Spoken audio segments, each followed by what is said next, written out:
लोग आए हैं NBRI national botanical research institute, Bharat सरकार का है ये, CSIR के अंतर्गत आता है। तो इसकी हम लोगों ने विज़िट की है। बहुत ही अच्छा सेंटर है। वनस्पति विज्ञान के संदर्भ में इसमें बातचीत होती है।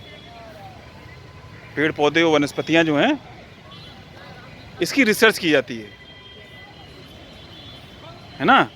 तो आज इसकी विज़िट करते हैं, आइए। NBRI।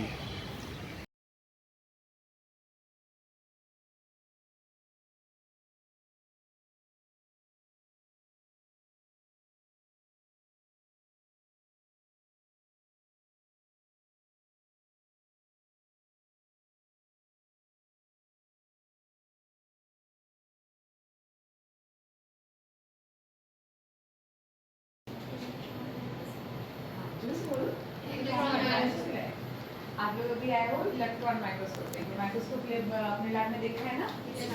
कौन सा था? वो लाइट माइक्रोस्कोप है, ये इलेक्ट्रॉन माइक्रोस्कोप है। तो जो लाइट की मदद से आपको छोटी चीज को बड़ा दिखा रहा है वो लाइट माइक्रोस्कोप हो गया। जो इलेक्ट्रॉन की मदद से दिखा रहा है वो इलेक्ट्रॉन माइक्रोस्कोप। इलेक्ट्रॉनिक माइक्रोस्कोप की बात हो रही है, जो हमने भी अभी तक नहीं देखा है। सर ये है, और ये खोल के नहीं देख सकते आप जी जी। क्योंकि इलेक्ट्रॉन की बात है तो ये पूरा वैक्यूम किया रहता है। ठीक है, जल्दी जल्दी आ। तो हम लोग आज NBRI में national botanical research institute Lucknow में इलेक्ट्रॉन माइक्रोस्कोप की लैब देख रहे हैं। हाँ, तो इलेक्ट्रॉन माइक्रोस्कोप लाइट माइक्रोस्कोप से कंपेयर करते हुए मैं बता रही हूँ कि जहाँ पे लाइट यूज हो रहा है वहाँ पे यहाँ क्या यूज हो रहा है? इलेक्ट्रॉन यूज हो रहा है। तो इलेक्ट्रॉन सोर्स होगा कोई ना कोई जहाँ से इलेक्ट्रॉन निकलेगा, और वो इलेक्ट्रॉन जैसे कि कंपाउंड माइक्रोस्कोप में आप देखते हैं कि लाइट क्रॉस करती है लेंस की मदद से और फिर आपकी आईज तक आती है और मैग्नीफाइड इमेज बनाती है। तो यहाँ पे कहानी शुरू होती है कैसे? इलेक्ट्रॉन सोर्स से। तो इलेक्ट्रॉन सोर्स यहाँ है जो टंगस्टन के रूप में है, जहाँ हाई वोल्टेज की मदद से इलेक्ट्रॉन रिलीज होता है। तो यहाँ पे इलेक्ट्रॉन रिलीज करने के लिए एनर्जी बहुत हाई देनी होगी। आपके घर में बहने वाला जो करंट है उसका वोल्ट होता है कितना? 240 220 240 मैक्स। ठीक है, यहाँ पे जो हम एनर्जी देते हैं 220 वोल्ट पे आप लोग जनरली लाइट सब लोग यूज करते हैं। जो आप लोग यहाँ पे जो हम लोग इलेक्ट्रॉन निकालने की बात कर रहे हैं, किसी मैग्नेटिक चीज से इलेक्ट्रॉन निकलेगा तो उसको हाई एनर्जी की चाहिए जरूरत। आपने अगर उसमें पढ़ा होगा ऑर्बिट छोड़ने के लिए उसको एनर्जी चाहिए होता है, तो काफी एनर्जी चाहिए उसको। तो यहाँ जो वोल्ट सप्लाई करते हैं हम लोग उसको इस सेम में वो है 30 kV, 10 से लेके 30 kV तक, और वहाँ सप्लाई करते हैं हम लोग कितना? 80 से 120 kV तक। माइक्रोस्कोप यूज किस लिए करते हैं आप?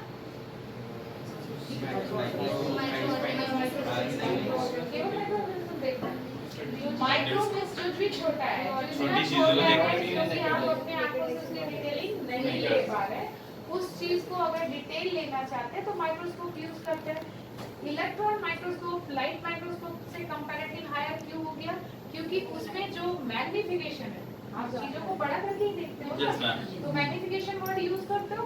तो जो वहाँ पे आप मैग्नीफाई करते हो उस चीज को, वो कितने में करते हो?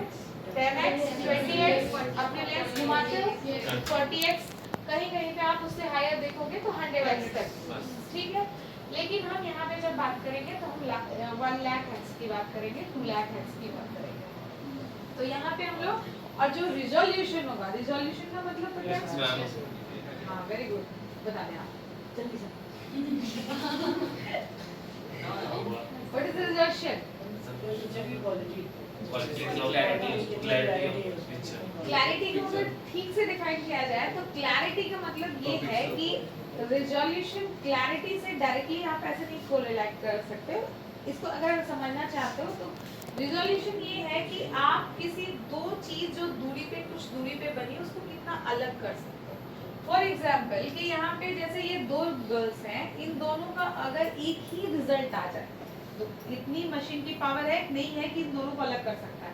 अगर एक ही आ जाए तो इन दोनों की स्टोरी आप अलग अलग रीड कर पाओगे? नहीं। इनकी डिटेलिंग ले पाओगे? नहीं। तो आपको जितना अच्छा रिजोल्यूशन, मतलब जितनी दो चीजें जो जितनी दूरियां कम है दूरियां हैं उसको जितनी कम दूरी तक वो देख सकता है वो उतनी की चीज़ों को आप देख सकते हो। उसका रेजोल्यूशन नैनोमीटर पे होता है, इसका रेजोल्यूशन आपको माइक्रोमीटर। एक्स आप समझ रहे हो कितने हायर जाएंगे, ये भी आपने समझ लिया कितनी एनर्जी देनी होगी, कितनी इलेक्ट्रॉन देनी होगी। तो एनर्जी सोर्स के लिए यहाँ पे आपका टंगस्टन लगा है, इलेक्ट्रॉन सोर्स। उसके बाद आपकी जैसे लेंस सिस्टम होती है वैसी लेंस, बस वहाँ पे आपकी ग्लास लेंस है, यहाँ पे मैग्नेटिक लेंसेस है। उस लेंसेस की मदद से क्या होता है कि आपके जो बिम जब निकली इलेक्ट्रॉन जब अपने जैसे टॉर्च जलाते हैं तो लाइट कैसे फैल जाती है, तो फैली हुई लाइट का इमेज अच्छा नहीं आएगा। आप जब किसी चीज को देखो तो टॉर्च को क्यों पास करते हो, क्योंकि आप ज्यादा से ज्यादा वहाँ लाइट रखना चाहते हो तो कंडेंस करनी होती है। तो इलेक्ट्रॉन को कंडेंस करने में ये मदद करता है और फिर यह स्कैनिंग कॉइल होती है जो उसको बिम की तरह और पॉइंटेड आउट करता है और फिर स्कैनिंग होती है। इलेक्ट्रॉन माइक्रोस्कोप के दो टाइप आप देखने जा रहे हो, यहाँ पे दो टाइप की होती है। एक क्या है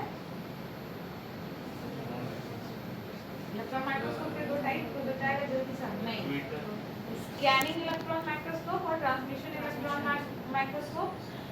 स्कैनिंग वर्ड आया, इलेक्ट्रॉन माइक्रोस्कोप के सामने एक वर्ड आया स्कैनिंग और एक वर्ड आया ट्रांसमिशन। दोनों में डिफरेंस को बताएगा। ट्रांसफर वर्ड से क्यों सब लोग बोल रहे हो, मुझे ये नहीं समझ में आता है। ट्रांसमिट करते हैं तो आर पार करता है, ठीक है। वो जो स्कैनिंग है, स्कैन मेरे ख्याल से सारे लोग यूज किए होंगे। स्कैन करने पर क्या करता है वो चीज, सरफेस पे जो चीज लिखी रहती है इंफॉर्मेशन उसकी एक कॉपी जनरेट करता है, ठीक है ना। तो इसमें ये आपका चीज है जिसमें सैंपल रखा है, बैक्टीरिया नहीं है बेटा, ये पेट्री जिसके अंदर एक गोला होगा जो एक जाली है जिसको ग्रिड बोलते हैं। इस ग्रिड के ऊपर आपका सैंपल रखा होता है, तो जाली बनी हुई है तो सैंपल रहेगा तो उससे क्रॉस करेगी लाइट और यही आपका सैंपल होल्डर है। एक तरह से जो आप छोटा सा गोला देख रहे हो वो एक होल्डर है, ठीक है, कॉपर का बना हुआ है, कॉपर ग्रिड बोलते हैं उसको। तो यहाँ पे आपका सैंपल रखा रहेगा जो इस पोजीशन पे रहता है। यहाँ से इलेक्ट्रॉन क्रॉस करते हुए जाएगी और इमेज आपकी नीचे जनरेट होगी, जिस इमेज को फिर हम लोग कंप्यूटर पे लेके और मैग्नीफाई करेंगे, ठीक है। चलो मैम ये टैम के बारे में बताइए, फुल फॉर्म क्या है जैसे? Transmission electron microscope. अच्छा आप लोग चलो बेटा दूसरे बैच में आगे बढ़ो। Thank you.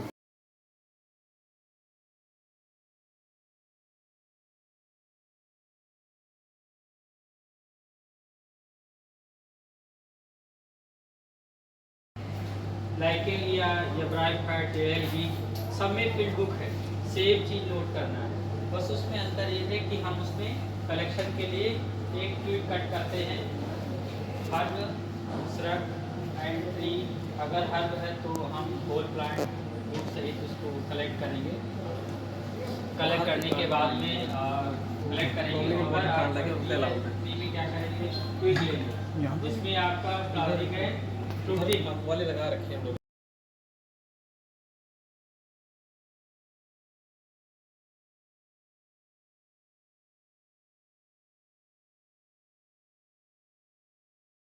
ये है जो इसे देख रही हैं CSIR का नेशनल बॉटनिकल रिसर्च इंस्टीट्यूट, राष्ट्रीय वनस्पति अनुसंधान संस्थान लखनऊ का। भारत के बहुत बड़े जो CSIR होता है, central science and industrial research का जो है भारत सरकार का, उसका one of the biggest institute है बॉटनी का, वनस्पति विज्ञान का, ठीक है। तो हम लोगों ने इसकी विजिट की आज। तो हमने क्या देखा, सबसे पहले इलेक्ट्रॉन माइक्रोस्कोप की लैब देखी। इलेक्ट्रॉन माइक्रोस्कोप, अभी तक हम लोग क्या जानते थे, सिंपल माइक्रोस्कोप या कंपाउंड माइक्रोस्कोप। आज हमने इलेक्ट्रॉन माइक्रोस्कोप की लैब देखी जिससे हमें पता लगा कि उसमें नैनोमीटर जो होते हैं वहाँ तक का वो लोग देख लेते हैं। नैनोमीटर एक बहुत ही छोटी इकाई होती है नापने की, 10⁻⁹ मीटर, माइनस में इतना छोटा ये कट देख लेते हैं। तो वहाँ पे हम लोगों ने देखा, इलेक्ट्रॉन माइक्रोस्कोप की लैब देखी थी। उसके बाद हम लोग वनस्पति विद का माने गार्डन होता है, वनस्पति गार्डन में हम लोग गए, गैलरी टाइप की थी। उसमें हम लोगों ने देखा कि किस तरह से पुराने स्टैम्प तने हैं और वहाँ पे गार्डन टाइप का था, वो देखा है। उसके बाद लोटस ऑडिटोरियम में गए, कमल जो प्रेक्षक रहे। फिर हम लोगों ने हर्बेरियम सेंटर देखा। हर्बेरियम सेंटर में हमने देखा कि उन्होंने बताया कि भारत का सबसे बड़ा हर्बेरियम, जैसे पत्तियाँ होती हैं या पेड़ होते हैं या उनके फूल होते हैं, उनको रखने का तरीका है। भारत का सबसे बड़ा हर्बेरियम सेंटर कौन सा है? Botanical survey of India, BSI Kolkata. Number 2 पे FRI माने फॉरेस्ट रिसर्च इंस्टीट्यूट देहरादून। और NBRI का जो हर्बेरियम सेंटर है वो नंबर 3 पे इंडिया का। तो बहुत बड़ी बात है ये। हमने देखा और सीखा कि हर्बेरियम कैसे बना सकते हैं, बनाया जाएगा।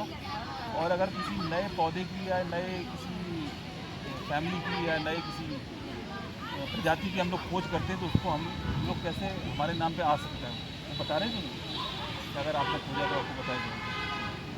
तो ये हम लोगों ने NBRI में सीखा है, तो ज़रूर हमारे काम आएगा, है ना? काम आएगा। कैसा लगा?